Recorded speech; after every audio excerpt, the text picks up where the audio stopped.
All welcome back to my YouTube channel. ఇదైతే last vlog continuation అనమాట. సింహాచలం వెళ్ళి return వచ్చేస్తూ అడవరం రూట్లోని సింహాచలంకి 8 కిలోమీటర్స్ దూరంలో మన నరసింహస్వామికి క్షేత్రపాలకుడైన కాలభైరవ స్వామి గుడికి వెళ్తున్నాం అనమాట. దీన్ని భైరవ కోన అని కూడా అంటారు.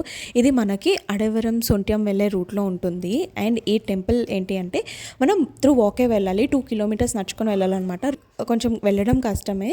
అండ్ ఇంతకు ముందు అయితే వెహికల్స్ కూడా ఎలో చేసేవారంట. బట్ ఇప్పుడు వెహికల్స్ అన్నీ ఆపేశారనమాట. మన ఓన్గా కానీ నడుచుకొని వెళ్ళాలి. ఇక్కడ అమావాస్యకి చాలా ప్రత్యేకమైన పూజలు చేస్తారంట. అండ్ ఇక్కడ మనం దీపం పెడితే మనకున్న గ్రహ దోషాలు ఏమైనా దోషాలు ఉంటే అవన్నీ పోతాయని చాలా గట్టిగా నమ్ముతారు. ఎవరైనా వెళ్ళకపోతే ఖచ్చితంగా వెళ్ళండి. అండ్ వెళ్ళేటప్పుడు జాగ్రత్త. టెంపుల్ అయితే ఇంతకుముందు 24 hours ఉండేదన్నమాట. ఇప్పుడైతే only morning and evening open చేస్తున్నారు. ఈ కాలభైరవ స్వామి ఎంత పవర్ఫుల్ అంటే మీకు అది తెలియాలంటే ప్రతిరోజు కాలభైరవ అష్టకం వినండి చాలు. మీ లైఫ్లో తెలియని చేంజెస్ ఖచ్చితంగా కనిపిస్తాయి. నేను నచ్చితే లైక్ చేయండి, షేర్ చేయండి, ఛానల్ని సబ్స్క్రైబ్ చేసుకోవడం మర్చిపోవద్దు.